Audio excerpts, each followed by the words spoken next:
As a corrections or detention officer, you may be given the responsibility of transporting inmates outside your facility and into public areas where security may be significantly compromised. Unless you're careful, these trips can offer opportunities for inmates to escape, putting you and your community at risk of injury or even death.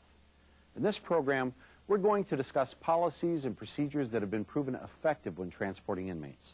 We call it safety and security first.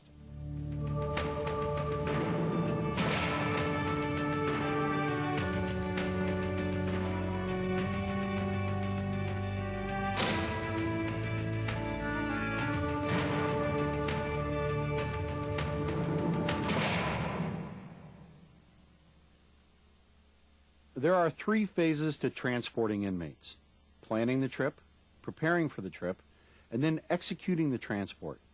There are several considerations in each phase, so let's go through them one by one.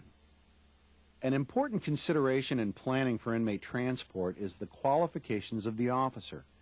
First of all, the officer must be trained in the use of restraints, chemical agents, and firearms.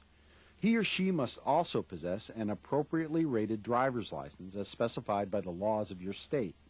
And finally, he or she must be thoroughly familiar with your local transport policies and procedures. Some jurisdictions require certification to prove these qualifications.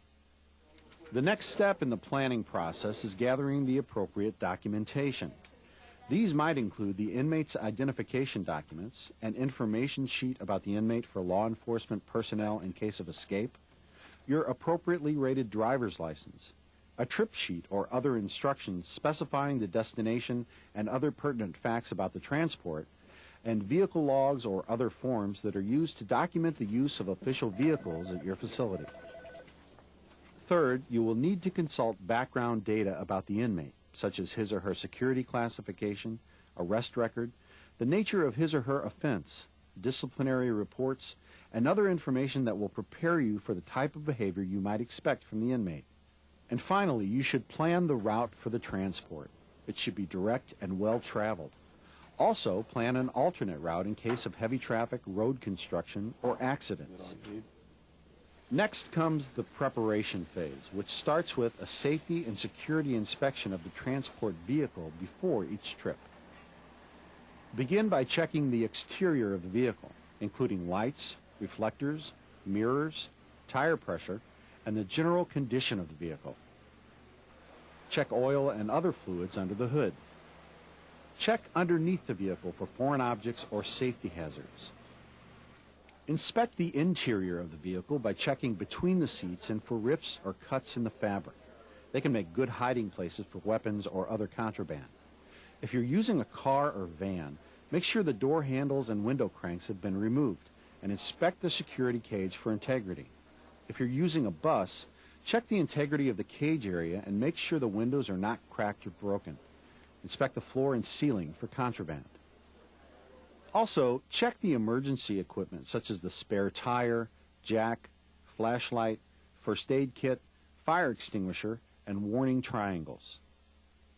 Finally, check the equipment you will need, including restraints, chemical agents, a box of latex gloves, and a blood spill kit. Make sure you have the proper mats for your trip and telephone numbers for your destination and for law enforcement agencies en route. Also, make sure that the radio or cell phone is in good working order. Next, you should check your own personal equipment for the trip. If you will be required to carry a firearm, wear a duty belt with a secure holster, ammunition, handcuffs, and an authorized chemical agent. You may also be required to have a chemical agent or a TB mask, depending on the circumstances. The next step in preparing for transport involves the inmate. Begin by carefully checking his or her identification to make sure you're transporting the right person. If it has not already been done, isolate the inmate from the general population. Next, conduct a search of the inmate. This will also be required after the trip, before returning the inmate back to the general population. If you're unfamiliar with search procedures, you may want to consult our command and control program, Cell Shakedown, and Inmate Search. Next, apply restraints to the inmate. These may include handcuffs and leg irons, waist chains, or box chains. Consult your facility's standard operating procedures to determine what kind of restraints are required for inmates in each security classification. Now that we've completed the planning and preparation stages, it's time to move on to actually transporting the inmate. Before we do that, it's important to understand that there are two types of inmate transfers: permanent and temporary. Permanent transfers occur when an inmate is transported to another institution, such as a correctional facility or secure hospital. Temporary transfers occur when the inmate is leaving your facility for a short period of time and will be returning. Temporary transfers may be for court appearances, doctor's appointments, hospital visits, or funerals. When making a permanent transfer of an inmate to another facility, it's necessary to also transfer the inmate's personal possessions and all their records and files. These items must be inspected, labeled, and sealed prior to the transfer. If the transfer is being made to a medical facility, the appropriate medical records must also be included. These should also be sealed because they contain privileged information that is not to be read by the transferring officer. This is Deputy Mitchell from Warren County Sheriff's Department. How you doing? We'll be transferring Mr. Harkin. Yeah, right. Prior to your departure on a permanent transfer, notify the receiving facility of the expected arrival time, the number of inmates being transferred, their identities, and any special handling that may be required, such as security problems, court appearances, medical considerations, or administrative issues like missing property or paperwork. For temporary transfers, when the inmate will be returning to your facility, only documentation that pertains to that trip should be included, such as legal documents for a court appearance or medical records for a doctor's appointment. When transferring inmates for court appearances, there are some important rules and procedures to keep in mind. First, you should arrive 20 minutes prior to the scheduled appearance. If you're late, your agency could be held in contempt of court. If you're too early, the increased public contact could cause a security risk. Second, if the inmate is appearing before a judge, he or she should wear a prison uniform unless the judge requests civilian clothes. For jury trials, the inmate may wear civilian clothes. He or she may dress in them before being transferred to court or in a secure holding area near the courtroom. For security purposes, the inmate must be under supervision at all times. The judge will determine whether or not the inmate should remain in restraints while in the courtroom. Reasonable requests for attorney-client contact should be permitted, unless there is a security concern that makes it impractical.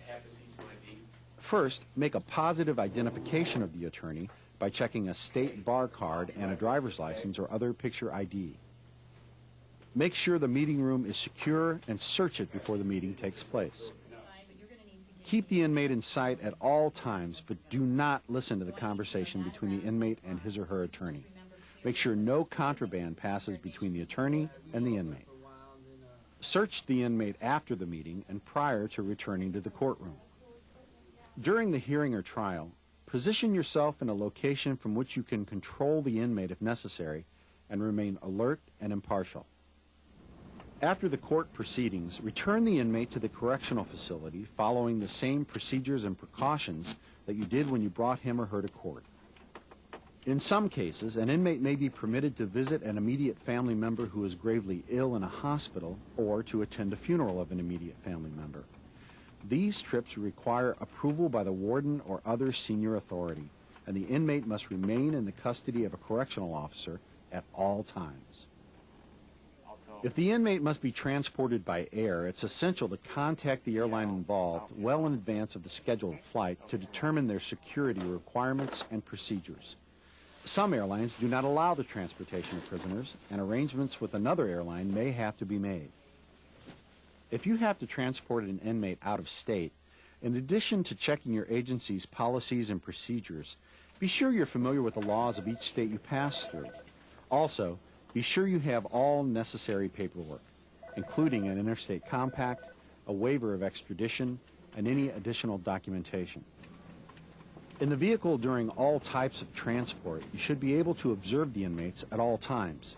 Keep your restraint keys out of sight and never sit where your weapon is within reach of an inmate. Remember that even while wearing handcuffs, an inmate can be dangerous. Do not enter the passenger section of the vehicle while carrying a weapon, chemical agents, or the keys to the restraints. To help you keep in mind some basic guidelines for transporting inmates, remember to be strict. Stay in assigned seats. Do not permit inmates to move around or change seating assignments. Track the behavior and movements of the inmates. Be alert for escape attempts with or without accomplices. Watch for diversions like traffic accidents or medical emergencies, and be prepared to defend yourself from sudden attacks. Restrict your trip to the planned route. No personal or unscheduled stops for any reason. Isolate the inmate from contact with the general public.